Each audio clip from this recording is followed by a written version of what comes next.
इस वक्त आम आदमी पार्टी की बदलाव यात्रा चल रही है। लोग पूछ रहे हैं कि किस तरह की बदलाव यात्रा है ये। तो जो ये आप बार बार, मैं इसको उच्चारण की भाषा में समझाऊं तो समझिएगा, जो ये बार बार आप कभी वो परिवार, कभी वो परिवार, कभी वो परिवार, ये जो बार बार परिवार बदल के थक चुके हो आप लोग, इससे छुटकारा दिलाने की यात्रा है। इस बार सारे परिवारों को घर बिठाएंगे और आम आदमी की सत्ता लेके आएंगे। ये बदलाव है। आम आदमी पार्टी जिंदाबाद, आम आदमी पार्टी जिंदाबाद, अल्लाह कांडा जी जिंदाबाद, अल्लाह कांडा जी जिंदाबाद, अमन मोदी जिंदाबाद। 57 साल हो गए हरियाणा को बने हुए, 57 साल हो गए हरियाणा को बने हुए। ना 57 साल में 24 घंटे बिजली मिल पाई, ना 57 साल में घर घर पे पीने का पानी पहुंच पाया, ना हमारे सरकारी स्कूल अच्छे हुए, ना हमारे सरकारी अस्पताल अच्छे हुए, ना युवाओं को रोजगार मिल पाया, ना सड़कें अच्छी बन पाई। जहां थोड़ी सी अच्छी सड़क बनाई वहां पे टोल टैक्स लगा दिया, वसूली टैक्स लगा दिया। भाई सड़क अगर सरकार बनाती है तो पैसे हमसे क्यों ले रहे हो? ये दुखड़ा आमा है। कर्मचारी दुखी, किसान दुखी, सरपंच दुखी, महिलाएं दुखी, छात्र दुखी, युवा दुखी, सारे लोग समाज के दुखी हैं आज के दिन इस सरकार में। इसलिए अब की बार सिर्फ सरकार नहीं बदलनी, अब की बार व्यवस्था बदलनी है।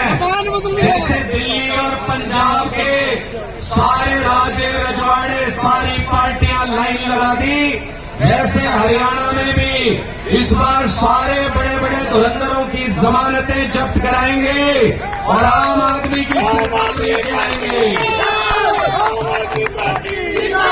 ये कैसी सरकार है?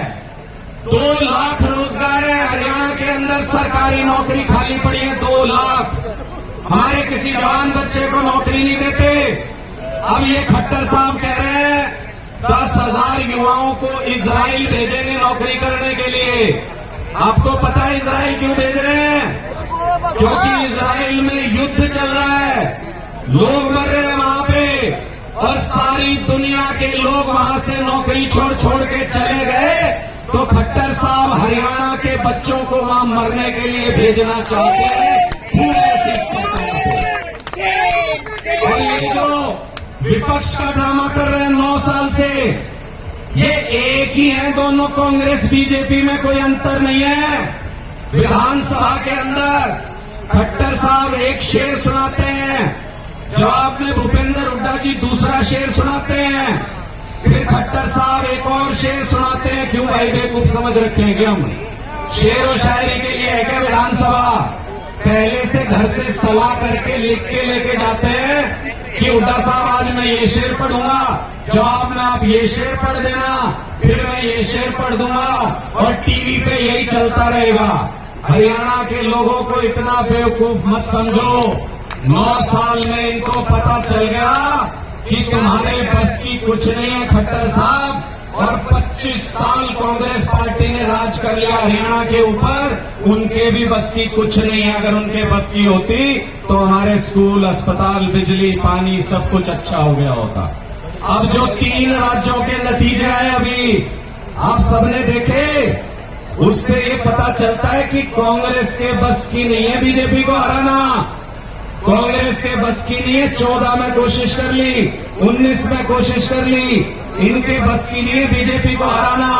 बीजेपी को कौन हरा सकता है? आम आदमी पार्टी, जिसने दिल्ली के अंदर 2-2 बार एक कोने में लगा दिए बीजेपी वाले सारे के सारे, जिसने दिल्ली के अंदर अमित शाह ने भी पर्चे बांट लिए, मोदी जी ने भी प्रचार कर लिया, उसके बावजूद दिल्ली में जमानतें जब्त कराई बीजेपी के कार्यकर्ताओं की, बीजेपी के जो भी खड़े हुए थे लोग। ऐसी ताकत किसी के अंदर है तो वो हरियाणा की माटी में पैदा हुए अरविंद केजरीवाल के अंदर वो ताकत है, जो इन सारे लोगों को इनकी असली जगह दिखा सकते हैं, जो पूरे देश को लूट रहे हैं।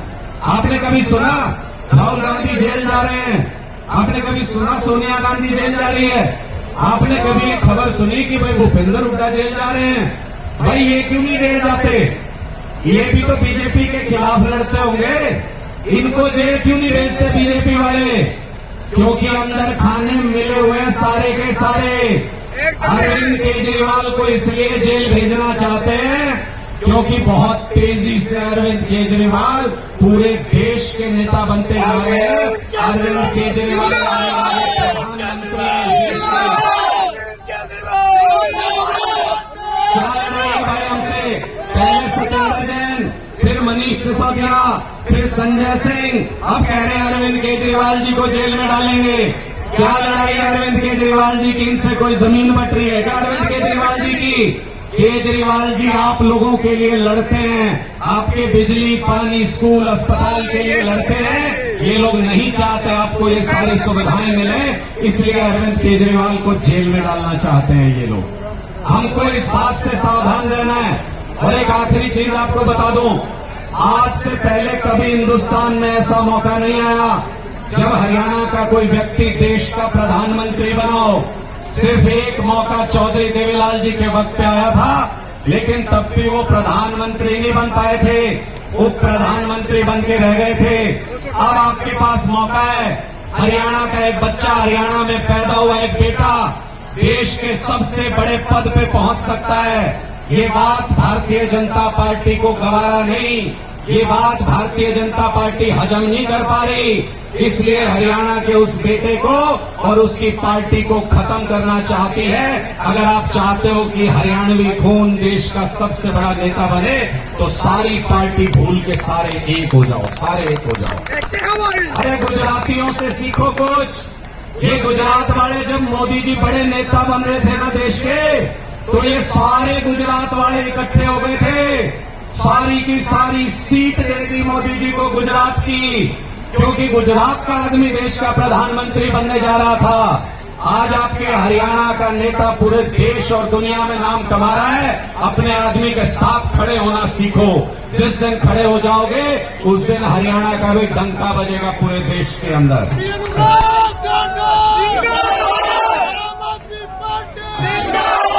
और एक आम सा उदाहरण दे रहा हूं, अपने घर में आजमा के देख लेना। जब घर पे जाओकर कल सवेरे कमरे से हाथ फेरना शुरू हो जाना फर्श के ऊपर। घर साफ हो जाएगा क्या हाथ फेरने से? घर साफ हो जाएगा जी हाथ से।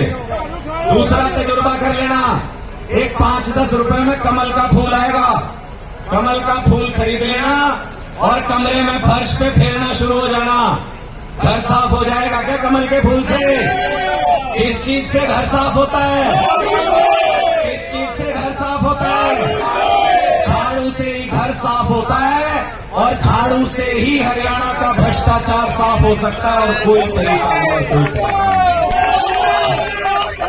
ये हमको लोग धमकी देते हैं, ये कहते हैं जेल में डाल देंगे। मुझे कोई आदमी आके कहता है आप इतना तीखा मत बोला करो, ये आपको रास्ते से हटाने की कोशिश करेंगे। अरे नहीं डरते तुम्हारी गोली से, सीबीआई से, ईडी से, पुलिस से नहीं डरते। जो तुम्हारे बस में हो कर लो, सीना तान के खड़े रहेंगे, क्योंकि गरीबों के लिए लड़ रहे हैं, बच्चों के लिए लड़ रहे हैं, महिलाओं के लिए।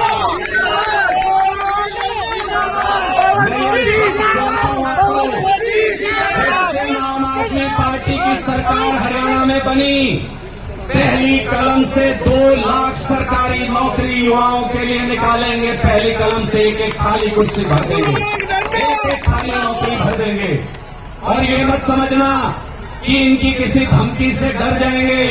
आपकी लड़ाई लड़ने के लिए निकले हैं तो अपनी नौकरी छोड़ के आया, कोई अपना काम धंधा छोड़ के आया। हम लोग नेता नहीं हैं, हमारे परिवारों में कोई नेता नहीं हुए। अरविंद केजरीवाल जी के बाप दादा ने कोई राजनीति नहीं की कभी।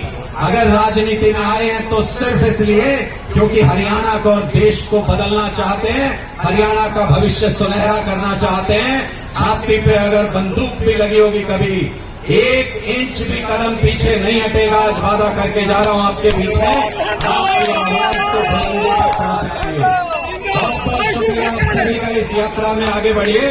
पूरे हरियाणा में हलचल है, बीजेपी वाले घबराए हुए हैं कि ये बदलाव यात्रा क्या चली।